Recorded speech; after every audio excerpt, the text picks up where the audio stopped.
شکر اور احسان ہے کہ اس نے ہمیں مسلمان بنایا۔ اسلام ایک پاکیزہ، سچا اور مکمل دین ہے جو اللہ ہی کی طرف سے کامل اور مکمل کیا گیا۔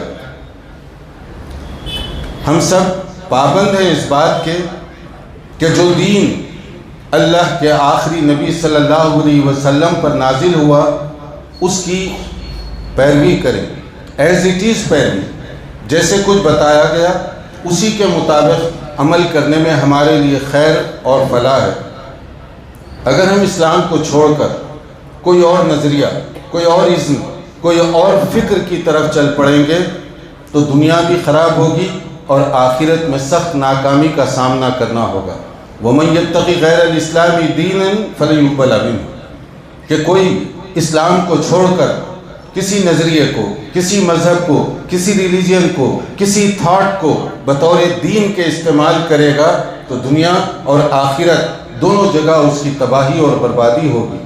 حالات چاہے کیسے ہی کیوں نہ ہوں، ہم پابند ہیں کہ جو شریعت مکمل ہو چکی ایز اٹ از اس پر عمل کریں۔ من عمل عملا لیس علیہ امرنا فہو رد، کوئی بھی اگر ایسا عمل کرو گے جو رسول اللہ صلی اللہ علیہ وسلم کی تعلیمات اور آپ کی ہدایات کے مطابق نہ ہو تو رسول اللہ صلی اللہ علیہ وسلم کا ارشاد گرامی ہے کہ وہ کام رد کر دیا جائے گا، ریجیکٹ، اس کا نہ ثواب ملے گا نہ فائدہ ہوگا اس کو، بلکہ اپنی طرف سے اگر ہم کوئی کام کریں گے تو اس کی سزا بھی ہو سکتی ہے۔ من احدث فی امرنا ھذا ما لیس منہ فہو رد، کوئی اگر ایسا کام ایجاد کرو گے جو ہم نے نہیں بتایا تو وہ کام رد کر دیا جائے گا، کیونکہ دینی مسائل میں انویشن، بدعت یا اپنی طرف سے کوئی کام کرنے کی کسی کو اجازت نہیں دی گئی، چاہے وہ ولی ہو، چاہے وہ بزرگ ہو، چاہے اسکالر ہو، چاہے امام ہو، عالم ہو، مفتی ہو، سب کے سب پابند ہیں کہ جو دین رسول اللہ صلی اللہ علیہ وسلم پر نازل ہوا اور مکمل ہوا ہم اسی کی پیروی کریں، اسی کی پابندی کریں۔ مگر کیا واقعی ہم اس قانون کے مطابق عمل کرتے ہیں؟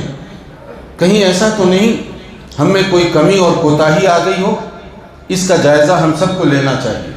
آج 31 دسمبر ہے 2021، گویا کہ یہ سال آج ختم ہو رہا ہے اور کل سے نیا سال شروع ہوگا، اور آج یہ جو رات ہے اس کو مختلف لوگ نیو ایئر نائٹ اپنے حساب سے، اپنے بیک گراؤنڈ اور اپنے اخلاق کے لحاظ سے منانے کی کوشش کرتے ہیں۔ دنیا کے مختلف دانشوروں کا یہ خیال ہے کسی بھی قوم کی تہذیب، اخلاق اور اس کے کردار کو سمجھنے کے لیے ان کے عید اور خوشی کے موقع پر چلے جائیں۔ خوشی کے موقع پر یہ اندازہ لگا سکو گے کہ کس کے اخلاق کس طرح کے ہیں۔ ہماری خوشی کا موقع عید الفطر اور عید الاضحیٰ کے موقع پر ہے، اور یہ دو عیدیں خود رسول اکرم صلی اللہ علیہ وسلم نے اس کی وضاحت فرمائی کہ کیسے اس کو سیلیبریٹ کیا جائے، یعنی عید کا جشن کیسے منایا جائے۔ عید کی خوشی ہے اس لیے ہم روزانہ اگر 5 نمازیں پڑھتے ہیں عید کے دن 4 نہیں پڑھتے، بلکہ عید کے دن 2 اضافی رکعت ہم ادا کرتے ہیں کہ آج خوشی اور مسرت کا دن ہے، ہم بارگاہ الہی میں 2 رکعت مزید ادا کریں گے۔ عید کا دن ہے، عیدگاہ جانے سے پہلے غریب کے گھر صدقہ اور خیرات یعنی فطرانہ پہنچا کر جائیں۔ کہیں ایسا نہ ہو ہم عید کی خوشی میں کھا پی رہے ہوں اور پڑوس میں غریب کے بچے بھوکوں بل بلا رہے ہوں، یہ انسانی ہمدردی کے خلاف اور اسلامی تعلیمات کے منافی ہے۔ عید کی نماز سے پہلے فطرانہ غریب کے گھر پہنچ جانا چاہیے، یہ ہمیں تعلیمات دی گئی۔ بقرعید کے موقع پر ہم جب قربانی کرتے ہیں تو کہیں ایسا نہ ہو ہمارے گھر اچھا کھانا پک رہا ہے اور غریب کے گھر وہی روکھی سوکھی اس کو گزارا کرنا پڑے۔ قربانی کے گوشت کا ایک حصہ ہم بن مانگے کے غریب کے گھر پہنچاتے ہیں۔ یہ ہمارا دین، یہ ہماری تہذیب اور شرافت ہے جو ہمیں بتائی گئی۔ اس کے برعکس آج نیو ایئر نائٹ دنیا کے مختلف علاقوں میں کس طرح سے منائی جاتی ہے، اور وہ چاہے مشرقی ممالک ہوں یا مغربی ممالک، وہاں پر شراب، شباب اور پھر اس کے ساتھ جو برائیاں ہیں وہ جس طرح سے کی جاتی ہیں، یہ ان کا کلچر، یہ ان کی تہذیب ہے۔ اور عجیب اتفاق کہ جو تہذیب ہمیں یہ بتا رہی ہے کہ تم اپنی خوشی کے موقع پر غریب کو مت بھولو، جو تہذیب یہ بتا رہی ہے کہ آج عید کا دن ہے، تم 2 رکعت زیادہ ادا کرو اللہ کا شکر ادا کرتے ہوئے، اور جو تہذیب یہ بتا رہی ہے کہ عید کی خوشی میں تم عیدگاہ جا رہے ہو تو راستے میں اپنی زبان سے کوئی غلط لفظ نہ کہنے پائے، بلکہ ہم اللہ وحدہ لا شریک کی عظمت، کبریائی اور بڑائی بیان کرتے ہوئے چلتے ہوئے راستے میں تکبیرات کہتے ہوئے جاتے ہیں۔ یہ ہمارا طریقہ ہے، یہ ہمارا دین ہے جو ہمیں یہ پاکیزہ ترین ہدایات دے رہا ہے۔ مگر حیرت اس پریس پر، اس میڈیا پر جو دین اسلام پر تنقید کرتا ہے، کرٹیسائز کرتا ہے مسلمانوں پر، اور آج جا کر آپ دیکھ لیجئے کہ نیو ایئر نائٹ کے نام پر دنیا کے مختلف حصوں میں، متمدن علاقوں میں، جو اپنے آپ کو یہ کہتے ہیں کہ ہم دی موسٹ سیویلائزڈ کنٹری، کہ ہم سب سے زیادہ ترقی یافتہ، کس چیز میں ترقی یافتہ؟ اگر آپ نے اخلاق کو نہیں سمجھا، اگر آپ نے حقوق العباد کو نہیں ادا کیا، اور سب سے بڑھ کر اگر ہم اپنے خالق، اپنے رازق، اپنے رب کو نہیں پہچانا تو کیا پہچانا پھر؟ کس کو پہچانا؟ اگر آپ کو یہ نہیں معلوم کہ زندگی کا مقصد کیا ہے، چاہے آپ یونیورسٹیز بنا لیں، چاہے آپ سائنسی لیبارٹریز بنا لیں، دنیا میں تو یہ مفید ہو سکتی ہیں، مگر آخرت میں اللہ پر ایمان کے بغیر کیا یہ چیزیں کام آ سکتی ہیں؟ لیکن یہ نیو ایئر کے نام پر جو شراب پی جاتی ہے، جس کو ام الخبائث کہا جاتا ہے، اور شراب اور اس کے جو نقصانات ہیں، میں نہیں کہتا کہ شراب کے نقصانات کتنے ہیں، کیونکہ قرآن کریم نے تو کلیئر ہمیں بتا دیا، یہ شیطانی عمل ہے، یہ برا کام ہے، یہ نجس ہے۔ اب جس کو قرآن نجس کہے، شیطانی عمل کہے، برا کہے، کیا اس میں کوئی خیر ہو سکتا ہے؟ کیا اس میں کوئی بھلائی ہو سکتی ہے؟ پڑھیے سورہ مائدہ آیات 90 اور 91، 90 اور 91، اس میں کہا گیا یا ایھا الذین آمنوا انما الخمر والمیسر والانصاب والازلام رجس من عمل الشیطان فاجتنبوہ لعلکم تفلحون۔ کہا گیا کہ ایمان والو، شراب، جوا چاہے وہ کسی بھی قسم کا ہو، جوے کا نام اگر ماڈرن اصطلاح میں بدل دیا جائے تو حکم نہیں بدلے گا، بلکہ حکم وہی رہے گا۔ آپ چاہے جوا کہیں، چاہے لاٹری کہیں، چاہے آپ زمین پر بیٹھ کر کھیلیں، چاہے مشین اور آپ on line us per but لگائیں یا اس پر اپنی بولیاں لگائیں، جوے کا جو حکم ہے وہ باقی رہے گا۔ اسی طرح سے غیر اللہ کے آستانے، بت کدے وغیرہ اور قسمت کے لوگ فعال دیکھا کرتے تھے کہ انسان کا عقیدہ اتنا کمزور تھا زمانے جاہلیت میں، کوئی کام کرنے سے پہلے وہ معلوم کیا کرتے کہ یہ کام مجھے کرنا چاہیے یا نہیں کرنا چاہیے، اس کے لیے وہ قسمت کے تیر فال نکالتے تھے کہ یہ کام ٹھیک ہے، یہ کام غلط ہے۔ شیطان نے کہا، شیطان ان کو یہ چیزوں کو اتنا ورغلایا، اور اس کا نتیجہ کیا ہوا؟ شیطان کی اکساہٹ، شیطان کی گمراہی کام کرنا شروع کر دی، اور لوگ اپنی قسمت لکڑیوں سے، تیر سے، ان ذرائع سے معلوم کیا کرتے، جیسے آج کل بھی لوگ اپنی قسمت طوطوں سے معلوم کرتے ہیں، انسان اپنی قسمت پرندوں سے معلوم کرتا ہے، انسان اپنی قسمت جانوروں اور حیوانوں سے معلوم کرنے کی کوشش کرتا ہے۔ یہ زمانے جاہلیت کے گمار اور بدو لوگوں کا ایک طریقہ تھا۔ قرآن مجید میں کہا گیا کہ یہ شیطانی کام ہے، ان سے تم پرہیز کرو، ان سے تم بچو، لعلکم تفلحون، اگر تم چاہتے ہو کہ فلاح پاؤ، کامیابی پاؤ۔ تو اس کا مطلب کیا ہوا؟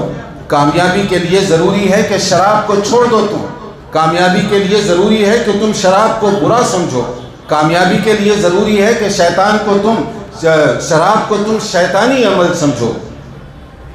شراب، اس کا صرف پینا پلانا یہ منع نہیں ہے، بلکہ پینا پلانا، اس میں ڈائریکٹ یا انڈائریکٹ پارٹیسپیشن، یہ سب کی سب حرام کر دی گئی۔ اور شراب کے نقصانات کیا ہیں؟ اس کو میں اپنی طرف سے کہوں تو لوگ کہیں گے کہ شاید چونکہ میں شراب کو حرام سمجھتا ہوں تو اس لیے یہ بات کر رہا ہوں۔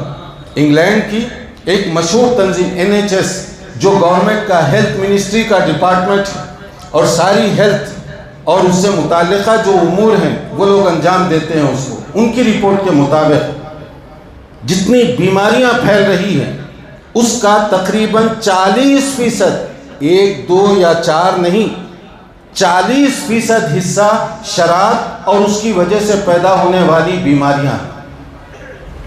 یعنی حکومت وقت کو جن بیماریوں کے علاج معالجے کے لیے انتظامات کرنے پڑتے ہیں، ان بیماریوں کا اگر پرسنٹیج نکالا جائے تقریباً 40% بیماریاں، نقصانات، تباہیاں یہ شراب کی وجہ سے پیدا ہوتی ہیں۔ یہ ان کی گواہی ہے جو اپنے آپ کو مسلمان نہیں کہتے۔ تو قرآن نے تو ہمیں سب بہت پہلے کہہ دیا کہ یہ شیطانی عمل ہے، اس کی وجہ سے تمہیں نقصان ہوگا، اس سے تم بچو، اس سے تم پرہیز کرو۔ اور اسی طرح سے آج کی رات مختلف جگہوں پر کیا کیا نہیں ہوتا، کیسے رات ختم کی جاتی ہے اور دوسری رات کا آغاز کس طرح سے شروع کیا جاتا ہے۔ یہ تمہاری تہذیب، یہ تمہارا کلچر، جس کو لوگ بورڈ لگا کر علل اعلان کہتے ہیں ہیپی نیو ایئر۔ کیا معنی ہے ہیپی نیو ایئر کا؟ کون سے سال کا آپ آغاز کر رہے ہو اور کس طرح سے آغاز کر رہے ہو؟ یہاں حیدرآباد میں بعض اسپاٹ ایسے بنے ہوئے ہیں جہاں پولیس کو آج ایکسٹرا ڈیوٹی کرنی پڑ رہی ہے، اور وہاں پر ڈرائیونگ اور ڈرائیورز کے بارے میں خاص انسٹرکشن اور ہدایات دی گئی کہ آج کی رات زیادہ ایکسیڈنٹ ہوتے ہیں، آج کی رات زیادہ نقصانات ہوتے ہیں۔ حیرت کہ آج شراب خانوں کے لیے کھلی اجازت کہ آپ رات میں بھی یہ سیل کر سکتے ہیں، رات میں بھی آپ فروخت کر سکتے ہیں، تاکہ کوئی محروم نہ رہے، کہ کہیں ایسا نہ ہو کہ وہ شراب نہ خرید سکے اور اسے ایک حسرت پیدا ہو جائے۔ اور کتنے ایسے ممالک ہیں، 1 2 نہیں، کروڑوں ڈالر پٹاخوں اور آتش بازی کی نظر کر دیتے ہیں۔ کتنے ایسے ممالک ہیں جو اپنی عمارتوں کو کس طریقے سے آج سجانے اور سنوارنے کی کوشش کرتے ہیں، جس کا ہلکا سا نمونہ حیدرآباد شہر کے مختلف علاقوں میں آپ دیکھ سکتے ہیں۔ یہ ہے نیا سال کا آغاز، یعنی سال کا اختتام برائی سے، سال کا اختتام شراب سے، سال کا اختتام حدود اللہ کو توڑ کر ہم کریں گے، اور سال کا آغاز اس سے زیادہ برائی کے ساتھ ہم انجام دیں گے۔ اب آپ بتائیے کیسے رحمت، کیسے اللہ تعالیٰ کی طرف سے فضل اور برکت ہوگا اگر ہمارا 31st نائٹ وہ بھی برائی سے گزرے، حدود اللہ کو توڑ کر ہم گزاریں، اور نئے سال کا آغاز اللہ کے قانون کی خلاف ورزی کرتے ہوئے گزاریں، تو اس میں خیر اور اس میں برکت کیا ہو سکتی ہے۔ اور میں بتاتا ہوں نیا سال ہوتا کیا ہے، ہمیں اسلام نے کیا تعلیم دی ہے۔ ہجرت کو آپ ذہن میں رکھیے، ہجرت، محرم، یہ نیا سال، یہ نیا مہینہ، اور نئے مہینے کا ہسٹوریکل بیک گراؤنڈ اس کو بھی آپ ذہن میں رکھیے۔ ہجرت کیا ہے؟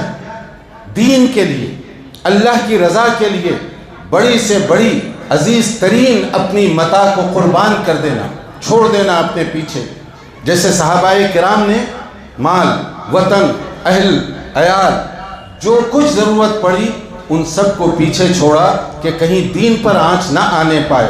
صحابہ کرام اور امہات المؤمنین صحابیات، انہوں نے کیسی کیسی بعض جگہوں پر قربانیاں پیش کی، جن کو پڑھ کر یا جن کو سن کر عقلیں حیران رہ جاتی ہیں کہ انسان اسلام کی خاطر اللہ کی رضا کے لیے اتنی بڑی محنت اور قربانی کر سکتا ہے۔ کیسے کیسے صحابہ ہیں جنہوں نے دولت چھوڑی، جائیداد اور دوسری دنیا کی جو بھی ریل پیل ہے وہ سب چیزیں انہوں نے چھوڑ دیں کہ اگر دین سلامت تو ساری چیزیں محفوظ، اور اگر دین پر آنچ آ رہی ہو تو کیا دنیا لے کر کرو گے، کیا پراپرٹیز کے ساتھ کرنا ہے، وہ سب چیزوں کو پیچھے چھوڑ دیا گیا۔ مکہ مکرمہ میں بعض صحابہ آج کی اصطلاح میں لکھپتی تھی، مالی طور پر بہت ان کے پاس فراوانی تھی، مگر جس حالت میں انہوں نے مکہ چھوڑا سوائے جسم کے کپڑوں کے اور کوئی چیز ان کے پاس نہیں تھی. اور کچھ صحابہ نے اس طریقے سے مکہ چھوڑا کہ انہیں اپنے گھر والے اور فیملی ممبرز کو بھی پیچھے چھوڑنا پڑا. وہ چھوڑ دی. کیوں؟ دین سلامت تو سب کچھ محفوظ، اور اگر میں دین کی حفاظت نہ کر سکا تو پھر کوئی چیز میرے کام نہیں آ سکتی. اگر رسول اللہ صلی اللہ علیہ وسلم کی تعلیمات پر عمل نہ کر سکا تو پھر میرا دنیا میں رہنا یہ کوئی معنی نہیں رکھتا. بہت ساری چیزوں کو وہ پیچھے چھوڑ کر جب مدینہ منورہ پہنچے تو مدینہ منورہ ان کے لیے نیا تھا، وہ مدینہ کے لیے اجنبی تھے. وہاں ان کے پاس بظاہر کوئی چیز ایسی نہیں تھی جس کے ذریعے سے وہ زندگی کا آغاز کر سکے. مگر جب ہم ہجرت کی بات کریں تو یہاں تھوڑی دیر کے لیے رک کر ہمیں غور کرنا چاہیے کہ دین تو یہ تعلیم دے رہا ہے اور صحابہ کرام یہ نمونہ پیش کر رہے ہیں کہ دین کی سلامتی کے لیے بڑی سے بڑی چیز کو میں قربان کر سکتا ہوں. جو دین سے ٹکرائے، جو رسول اکرم صلی اللہ علیہ وسلم کی ہدایات سے ٹکرائے. یہاں ہجرت کی جب بات ہم کر رہے ہیں تھوڑا سا رک کر غور کیجیے، کیا ہم بھی اپنے اندر اس ایمان کا تھوڑا سا حصہ پیدا کر سکیں گے؟ اللہ کی رضا کے لیے، اللہ کی محبت میں وہ چیز جو شریعت کے خلاف ہو، وہ چیز جو حرام ہو، کیا ہم اس کو چھوڑنے کے لیے بھی تیار ہیں؟ کم سے کم ہجرت کی پہلی منزل، پہلا قدم کیا کہا گیا حدیث میں؟ المہاجر من ہجر ما نہی اللہ عنہ. صحیح مہاجر وہ ہے جو اللہ کی حرام کردہ چیزیں، منع کردہ چیزیں اس کو چھوڑ دے. گویا ہجرت کا پہلا قدم عصیان، معاصی، اس کو چھوڑنا، منکرات کو چھوڑنا، یہ ہجرت کا پہلا قدم ہے. بڑی ہجرت تو بعد میں کریں گے، لیکن پہلا جو قدم ہے حرام کردہ چیزوں کو چھوڑنا، ناجائز چیزوں کو چھوڑنا، کیا کم سے کم ہم یہ کرنے کے لیے تیار ہیں؟ جب ہم ہجرت کا ذکر کر رہے ہیں، اسلام کا یہ نیو ایئر ہے، آغاز محرم سے ہوتا ہے، اور وہاں صحابہ کرام نے کیسی ہجرت جو کی، اس میں کیسی انہوں نے قربانیاں پیش کی، اس کے لیے ذرا آپ غور فرمائیے. اگر ہم سے یہ کہا جائے کہ یہ چیز شریعت کے لحاظ سے غلط ہے، کتنے میرے نوجوان ہیں ساتھی یہاں پر بیٹھے ہوئے جو یہ کہنے کی ہمت رکھتے ہیں شریعت سے جو چیز ٹکراتی ہے میں اس کو چھوڑتا ہوں. اور کتنے ہمارے بزرگ جو یہاں تشریف فرما ہیں یہ کہنے کی جرات کر سکتے ہیں کہ جو چیز رسول اللہ صلی اللہ علیہ وسلم کی تعلیمات کے خلاف ہے میں اس کو ایک دم چھوڑنے کے لیے راضی اور تیار ہوں. کیا یہ سچ اور حق نہیں؟ ہم میں نوجوان شادی کے موقع پر یہ کہتے ہیں کہ میں نہیں چاہتا تھا یہ رسم و رواج کروں، مگر میری خالہ جان، دادی جان، نانی جان، چاچی، ان کا یہ تقاضا ہے اس لیے میں کر رہا ہوں. گویا آپ نے دین کو اتنا چیپ اور سستا سمجھا کہ دین کے مقابلے میں اپنی خالہ جان کو ناراض کرنے کے لیے تیار نہیں، اللہ کو ناراض کرنے کے لیے تیار ہو، اللہ کے نبی صلی اللہ علیہ وسلم کی تعلیمات کو روننے کے لیے تیار ہو. یہ ہمارا ایمان ہے. اور جو بزرگ یہ کہتے ہیں ہم نہیں چاہتے مگر بچوں کا یہ تقاضا ہے اس لیے ہمیں یہ کرنا پڑ رہا ہے، تو گویا آپ نے اپنے دین کو اتنا آسان سمجھا کہ بچے اگر ڈیمانڈ کریں گے حرام اور حلال کی تمیز ختم ہو جائے گی. بچے اگر کہیں گے رسم و رواج، وہ سب آپ انجام دیں گے جو شریعت کے خلاف ہے. اگر بچوں کی خواہش ہو تو آپ اللہ کو ناراض کرنے کے لیے تیار ہیں. پھر کیا یہی ہمارا ایمان ہے؟ کیا ایک مسلمان کے لیے یہ روا اور درست ہے؟ صحابہ نے تو اپنی ساری زندگی لگا دی، صحابہ نے تو اپنی ساری دولت چھوڑ دی. صحابہ نے یہ نہیں دیکھا کہ کون راضی ہوتا ہے کون ناراض. اگر رب العالمین راضی ہو سب کچھ مجھے مل گیا، اور اگر رب العالمین ناراض ہو سب کچھ میں نے کھو دیا.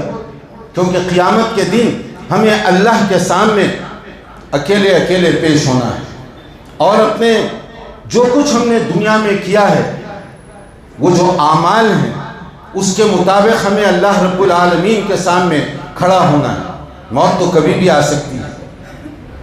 شراب پی کر بھی لوگ مر جاتے ہیں، شراب سے توبہ کر کے بھی مرتے ہیں، لوگ برائی کرتے ہوئے بھی مرتے ہیں، عبادت کرتے ہوئے بھی مرتے ہیں، لوگ اللہ کی نافرمانی اور حدود اللہ کو توڑتے ہوئے بھی مرتے ہیں، لوگ اللہ کے حدود پر عمل کر کے بھی مرتے ہیں۔ موت کا اپنا ایک قانون اور وقت جو اللہ نے مقرر کیا، اس کے مطابق موت آ کر رہے گی۔ اینما تکونوا یدرککم الموت ولو کنتم فی بروج مشیدہ، تم چاہے مضبوط چٹانوں میں چلے جاؤ، پہاڑوں میں چلے جاؤ، سمندر کے اندر چلے جاؤ، مگر موت سے کوئی بچ نہیں سکتا۔ موت کا وقت، موت کی جگہ دونوں مقرر ہیں اللہ رب العالمین کی طرف سے۔ وہ وقت اور وہ جگہ ٹل نہیں سکتی، ورنہ کیا ڈاکٹر کو موت آنی چاہیے؟ ڈاکٹر تو مریضوں کو بچانے کی کوشش کرتا ہے، مگر کیا ڈاکٹر مرتے نہیں ہیں؟ یا مریض ہاسپٹل میں مرتا نہیں ہے؟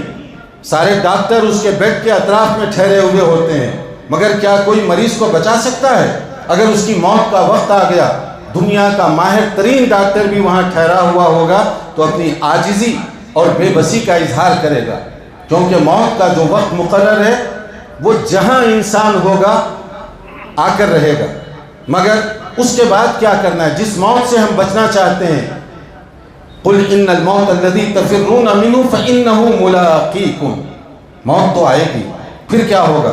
ثم تردون الی عالم الغیب والشہادہ فینبئکم بما کنتم تعملون، پھر اللہ وحدہ لا شریک، اللہ جو عالم الغیب ہے، اللہ جو علیم بذات الصدور ہے، دل کے دھڑکنوں سے واقف، خیالات سے واقف، میرے عزائم سے واقف، اس کے سامنے مجھے اکیلا پیش ہونا ہے۔ اور اس اللہ کے سامنے جب میرے ہاتھ میرا نامہ اعمال تھما دیا جائے گا، دنیا میں تو شاید میں کسی کو کسی بھی انداز میں مطمئن کر سکتا ہوں، لیکن کیا اللہ کو بھی مطمئن کر لوں گا؟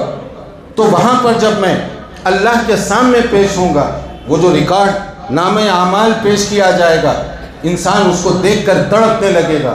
مالی ھذا الکتاب لا یغادر صغیرۃ ولا کبیرۃ الا احصاها ووجدوا ما عملوا حاضرا ولا یظلم ربک احدا۔ ہائے عجیب سا ریکارڈ ہے یہ، میں نے ٹاپ سیکرٹ جو گناہ کیے وہ بھی اس میں درج، لوگوں سے چھپ چھپا کر جو برائی کی وہ بھی اس میں محفوظ ہے، اور لوگوں کے سامنے جو گناہ اور غلطیاں کی ہیں وہ بھی اس میں درج ہے۔ پھر کیا ہوگا؟ وہ ہر انسان کو خود اپنے ریکارڈ کے ذریعے سے اندازہ ہو جائے گا کہ میں کامیابی پا سکوں گا یا ناکامی پا سکوں گا۔ اس موقع پر آدمی حسرت کرے گا، خواہش کرے گا کہ یا اللہ ربی لولا اخرتنی الی اجل قریب فاصدق واکن من الصالحین۔ اس وقت حسرت کرے گا، بار الہ کیا یہ ممکن ہے کہ مجھے اتنی مزید مہلت دے دی جائے؟ مرنے کے بعد کہے گا کہ میں جاؤں توبہ کر کے واپس آ جاؤں، میں جاؤں صدقہ کر کے واپس آ جاؤں، میں جاؤں یہ اچھا کام کر کے واپس آ جاؤں۔ لیکن کیا اس کی حسرت پوری ہوگی؟ کیا اس کو موقع دیا جائے گا؟ نہیں۔ وَمِن وَرَائِهِمْ بَرْزَخٌ إِلَى يَوْمِ يُبْعَثُونَ، زندگی صرف ایک بار ملتی ہے، چاہے وہ اچھے کاموں میں گزار دیں یا برائی میں گزار دیں، اور اس کے بعد کیا ہوگا؟ پھر آگے ہی آگے جانا ہے، اور جس کا نامہ اعمال زیادہ وزنی اور بھاری ہوگا وہی وہاں پر فلاح پائے گا، چاہے اس کا رنگ کچھ بھی ہو، برادری کچھ بھی ہو، خاندان کچھ بھی ہو، لیکن ایمان اور عمل ہوگا تو جنت کے بلند درجات اس کے انتظار میں ہیں۔ اور اگر آدمی کا ایمان اور عمل درست نہ ہو تو وہ چیز اس کے وہاں کام نہیں آئے گی۔ فَمَن يَعْمَلْ مِثْقَالَ ذَرَّةٍ خَيْرًا يَرَهُ وَمَن يَعْمَلْ مِثْقَالَ ذَرَّةٍ شَرًّا يَرَهُ، جو ذرہ برابر ٹائنی بٹ، بہت معمولی اور مختصر سی جس نے نیکی کی ہوگی، ایک چھوٹا سا صدقہ، ایک چھوٹا سا ذکر، ایک مرتبہ درود، ایک مرتبہ کلمہ طیبہ کا اعلان اور اقرار، یہ جنت میں لے جانے کا سبب بن سکتا ہے۔ اور ایک برائی کبھی تباہی اور بربادی کا سبب بھی بن سکتی ہے۔ اس لیے مسلمان گناہ کرتے ہوئے یہ نہیں سمجھتا کہ یہ چھوٹی سی برائی ہے، چاہے وہ نیو ایئر نائٹ ہو یا چاہے وہ ایک سال کا آخری دن ہو، دونوں صورتوں میں ہم سمجھتے ہیں، یقین رکھتے ہیں کہ اللہ دیکھ رہا ہے اور اس کے آگے مجھے جواب دینا ہے۔ کیا ہی اچھا ہو نیا سال توبہ کے ذریعے سے ہم آغاز کریں، نیا سال نئے عزم اور ارادے کے ساتھ آغاز کریں، نیا سال نئی پلاننگ کے ذریعے سے آغاز کریں کہ سال گزشتہ اگر مجھ سے کچھ غلطیاں ہو گئیں آئندہ سال اس کو دہراؤں گا نہیں، سال گزشتہ میں نے کوئی اچھے کام کیے تو اس کو جاری رکھوں گا، سال گزشتہ میری وجہ سے کوئی ایک آدمی دائرہ اسلام میں داخل نہیں ہوا، یعنی میں نے کوشش نہیں کی، مگر کم سے کم آنے والے سال اس عزم کے ساتھ مجھے داخل ہونا چاہیے، میں کوشش کروں گا کہ اپنے پڑوسی گرد و نواح رہنے والے غیر مسلم ان تک اسلام کی دعوت تو پہنچا دوں، کم سے کم اسلام کا پیغام تو پہنچا دوں کم سے کم۔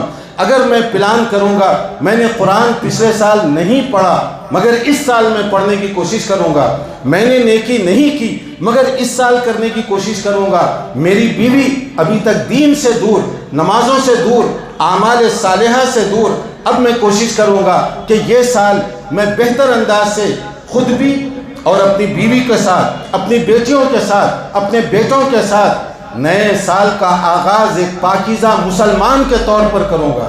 اللہ سے عہد و پیمان، اللہ تعالیٰ کو ہمیں جواب دینا ہوگا، اس چیز کو سامنے رکھتے ہوئے اگر میں نئے سال کا آغاز کروں تو کیا ہی اچھا ہو، یہ سال میرے لیے مبارک بن جائے گا، میرا عزم مجھے جنت میں لے جانے کا سبب بن سکتا ہے، میرا پلان مجھے قیامت کے دن کامیابی سے ہمکنار کر سکتا ہے۔ تو ہمیں بیٹھ کر تھوڑا سا احتساب اور تھوڑا سا غور کرنا چاہیے۔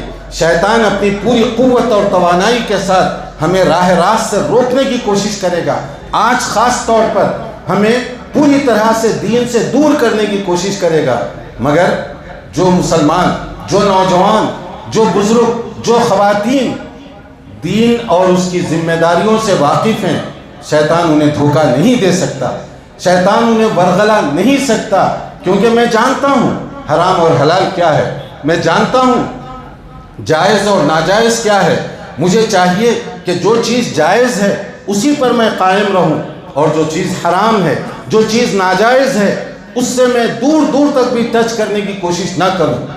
اور اگر ہم کوئی نیکی کا کام کریں گے تو اس کا فائدہ دنیا میں بھی اور آخرت میں بھی ہوگا۔ الحمدللہ اس وقت ہم جو مسجد توحید میں یہاں پر جمع ہیں، نام بھی دیکھیے، اللہ وحدہ لا شریک کی کبریائی اور عظمت کا اعلان مسجد کے ذریعے سے۔ اور جب یہ مسجد بنی، بہت کم لوگوں کو شاید واقفیت ہو، مسجد بنانا ایک چیلنج سے کم نہیں تھا۔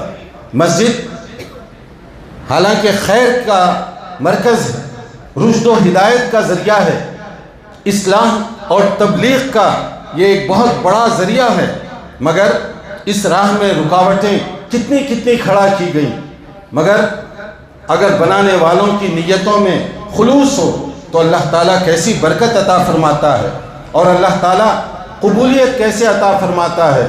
جن لوگوں نے بھی اس مسجد کا تعاون کیا کسی بھی زمانے میں، اس کے بنانے میں یا اس کے آباد کرنے میں، اللہ ان سب کو اجر عظیم سے نوازے۔ ہو سکتا ہے کچھ لوگ اس وقت ہم میں موجود ہیں، مگر وہ لوگ جنہوں نے بڑی محنتیں کی اس مسجد کو اور ایسی بہت سی مساجد کو آباد کرنے میں، وہ اس وقت ہم میں موجود نہیں ہیں، مگر جب تک یہ مسجدیں باقی رہیں گی، جب تک اس سے فائدہ اٹھانے والے باقی رہیں گے، ان مسجدوں کی تعمیر کرنے والے اور اس میں حصہ ڈالنے والوں کو برابر ثواب ملتا رہے گا۔ مرنے کے بعد بھی ثواب کا سلسلہ رکے گا نہیں، کیونکہ کچھ لوگوں کے نام شاید ہم جانتے ہیں، مگر کچھ ایسے لوگ ہیں جن کی حیثیت بنیادی پتھر کی طرح سے ہے۔ اگر وہ پتھر زمین کے اندر دفن نہ ہوتا تو یہ بلڈنگ کبھی ٹھہر نہیں سکتی۔ ہم بلند و بالا مینار کی طرف تو دیکھ لیتے ہیں، مگر اس کی بنیاد میں جو پتھر ہیں، یعنی جو نام، ان میں سے شاید اکثر ناموں سے ہم واقف بھی نہیں ہیں، مگر جب تک یہ مسجدوں سے ایک آدمی بھی فائدہ اٹھائے گا، برابر اس کا ثواب اس کو ملتا رہے گا۔ قبر میں، حشر میں، قیامت کے دن یہ مسجدیں ان کے لیے ان کی فیور کرنے کا ذریعہ بنیں گی، ان کے لیے دلیل بن جائے گی، حجت بن جائے گی ان کے لیے۔ اور یہی وہ مساجد ہیں جن کے انتظام اور ان کے انصرام کے بارے میں کہا گیا انما یعمر مساجد اللہ من آمن باللہ والیوم الآخر وأقام الصلاة وآتى الزكاة ولم يخش إلا الله فعسى أولئك أن يكونوا من المهتدين۔ جو لوگ اللہ کی مساجد ایمان کے ساتھ عمل صالح کے جذبے سے بناتے ہیں، اس کی دیکھ بھال کرتے ہیں، اس کا انتظام و انصرام کرتے ہیں، وہ خود بھی نمازی اور وہ خود بھی اللہ سے اجر و ثواب لینے کے لیے یہ ساری محنتیں کرتے ہیں، اللہ کی طرف سے ان کے لیے بشارت، اللہ کی طرف سے ان کے لیے خوشخبری ہے۔ پوری مسجد نہیں بلکہ مسجد کا ایک جز بھی اگر کوئی بناتا ہے یا اس کی تعمیر میں حصہ لیتا ہے تو اس کے لیے اللہ کی طرف سے خوشخبری سنائی جا رہی ہے، اس کے لیے بشارت ہے کہ تم اگر اللہ کا گھر زمین پر آباد کرو گے، اللہ عز و جل کا وعدہ ہے کہ تمہارے لیے جنت میں وہ گھر بنائے گا۔ اگر ہم چاہتے ہیں کہ جنت میں اپنا ٹھکانہ محفوظ کریں، ہمیں اس سلسلے میں خود اپنا جائزہ لینا چاہیے اور خود ایسی جگہوں پر بڑھ چڑھ کر حصہ لینا چاہیے۔ کیا ہم نہیں چاہیں گے کہ جنت میں اللہ ہمارا گھر بھی ریزرو کرے، جنت میں ہمارا محل بھی محفوظ رہے؟ اگر ہم سب کی یہ خواہش ہے تو اس کے لیے یہ بتایا گیا کہ کوئی بھی من بنا للہ مسجدا بنى اللہ لہ بیتا فی الجنہ، جو روئے زمین پر ایک مسجد کی بھی تعمیر کرے گا، اللہ کا وعدہ ہے کہ اس کے لیے جنت میں محل تعمیر کیا جائے گا، اس کے لیے گھر تعمیر کیا جائے گا۔ اللہ ہمارے جو بھائی اور بہنیں جنہوں نے بھی اس نیک کام میں حصہ دیا، اللہ اپنے فضل و کرم سے انہیں اجر عظیم عطا فرمائے۔ اللہ ان کی برائیوں کو، کمزوریوں کو معاف فرمائے۔ جو دنیا سے جا چکے ہیں، اللہ ہمارے سب بھائی اور بہنوں کو ان کی مغفرت فرمائے، اور جو بھائی اور بہنیں بیمار ہیں اللہ اپنے فضل و کرم سے ان کو شفا عطا فرمائے۔ اللہ ہمیں ہر قسم کی آزمائش اور فتنوں سے محفوظ رکھے۔ وآخر دعوانا ان الحمد للہ رب العالمین۔